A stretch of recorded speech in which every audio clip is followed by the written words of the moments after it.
Bonjour mes amis, David Simon, Né et Yassine Onemi. Comment allez-vous en ce beau jour de lundi 11 mars 2019? Vous avez passé un week-end? Ça s'est bien passé? Impeccable. Moi aujourd'hui, je vais aborder le sujet de lettre de motivation.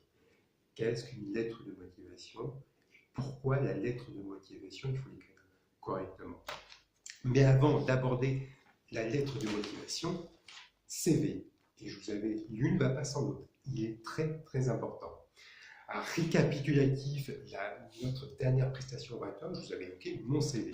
Alors, rapidement, pour avoir un bon CV, il doit être synthétique, en une page. Il doit se tenir en une page. Deuxièmement, vos atouts. Il est très très important, de mettre vos atouts, vos compétences. C'est très important. Troisièmement, une photo avec le sourire. Il est impératif. Moi, pour ma part, j'ai opté une photo professionnelle dans un contexte professionnel, costume cravate.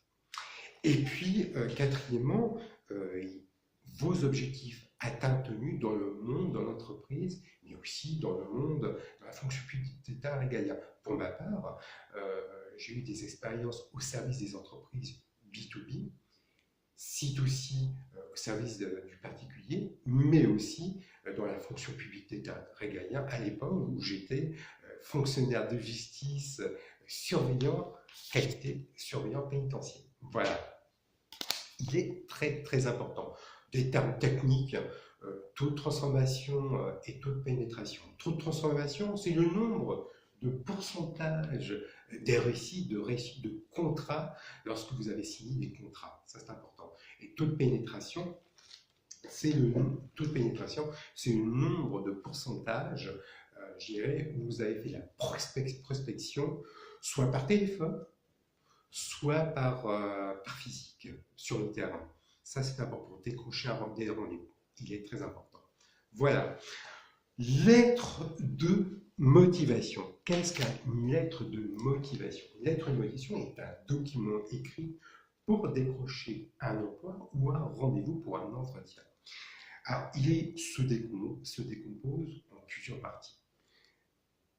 Votre identité, l'entreprise ou l'institution que vous postulez, la date, l'objet de votre candidature, alors une formule de politesse à l'intention de la direction des ressources humaines, et vos motivations. Elles se décomposent en plusieurs parties, soit en 3, soit en 4 parties. Il est très important de bien décomposer, c'est une rédaction. Elle se décompose en une page. Il est très important aujourd'hui et judicieux de ne pas faire de faute d'orthographe. Pourquoi aujourd'hui beaucoup de recruteurs regardent les fautes de syntaxe? Il est très important. Pour ma part, moi je vous conseille aujourd'hui de prendre un Becherel ou un dictionnaire. Il est très important. On est dans un monde, digitalisé, numérisé. Il est très important. Plus de 54% des DRH, les directions ressources humaines, sont prêts à former leurs salariés pour former à l'orthographe. Et oui, on arrive à ce point-là. Il est très important. Aujourd'hui, dans un monde, digitalisé et numérisé, dans l'entreprise, vous avez aussi des collaborateurs pour prise de rendez-vous, Outlook messagerie. Vous avez aussi des managers, oui, mon cher monsieur, tu me donnes un rendez-vous Outlook. Et la plupart des chefs de section regardent les fautes d'orthographe. Il est très important de ne pas faire des fautes d'orthographe. Et aussi, moi je parle pour mon expérience, mes expériences professionnelles, j'ai été aussi recruté via des cabinets de recrutement. Je vais vous citer 2 cabinets de recrutement. Les entreprises où j'ai postulé, où j'ai réussi à décrocher un emploi, AXA, MMA, conseiller financier, Prévoir, conseiller chez Prévoir, mais aussi chez Selecta.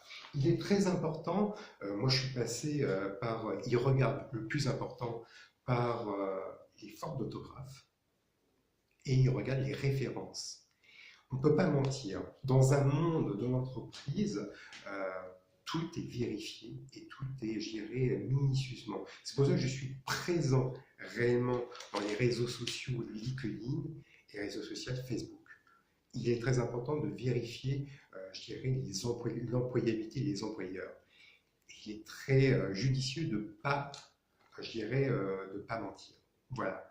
Et c'est pour ça que je suis en totale transparence et en totale harmonie. Voilà pour la lettre de motivation. Pour conclure, je me suis permis, j'ai une amie, une excellente amie, qui est avocate barreau de Casablanca, maître Soukaina Alaoui.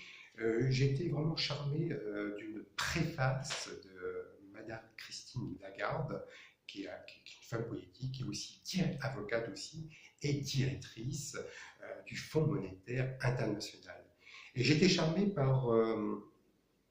je dirais, par ce texte, et je pense aussi au plus profond aussi à mes grands-parents, à mes grands-mères, à leurs âmes, aussi à mes cousines et à mes tantes, donc ça dit aussi à ma fille Inès. Voilà, je le dis aussi, parce que dans le monde d'entreprise, des hommes et des femmes atteignent des objectifs atteints, tenus, dans un cadre légal qui est la législation du travail, et dans le monde de la fonction publique d'État régalien, des hommes et des femmes remplissent des objectifs atteints et tenus des missions régaliennes, qui est le code de procédure pénale.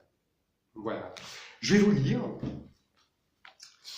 Alors, c'est une préface de Madame Christine Lagarde, Oser la différence. Nous devons oser la différence, mais à cela s'ajoute une responsabilité collective, plus vaste de changer le monde de travail et à certains égards de changer les attentes de notre société. Ce changement systémique ne peut se produire que lorsque hommes et femmes s'asseyent à la même table. La diversité apporte un regard différent sur le monde, un monde analytique, original et des solutions nouvelles. Une réelle valeur ajoutée. Les femmes ne doivent donc pas craindre de se comporter différemment. Notre objectif doit être créer un environnement où elles sont respectées, appréciées et estimées en raison de l'originalité de leur choix et en toute sécurité. Chacun suit son chemin dans la vie, mais tous ces chemins doivent avoir en commun de nous laisser à tous, hommes et femmes, le choix. Mars 2017, Madame Christine Lagarde. Préface, Oser la différence. Voilà, j'espère que ça va susciter votre imagination. Sur ce, moi je vous souhaite une très belle et excellente journée, un très bon lundi, une très belle semaine. Soyez optimistes. À bientôt, au revoir.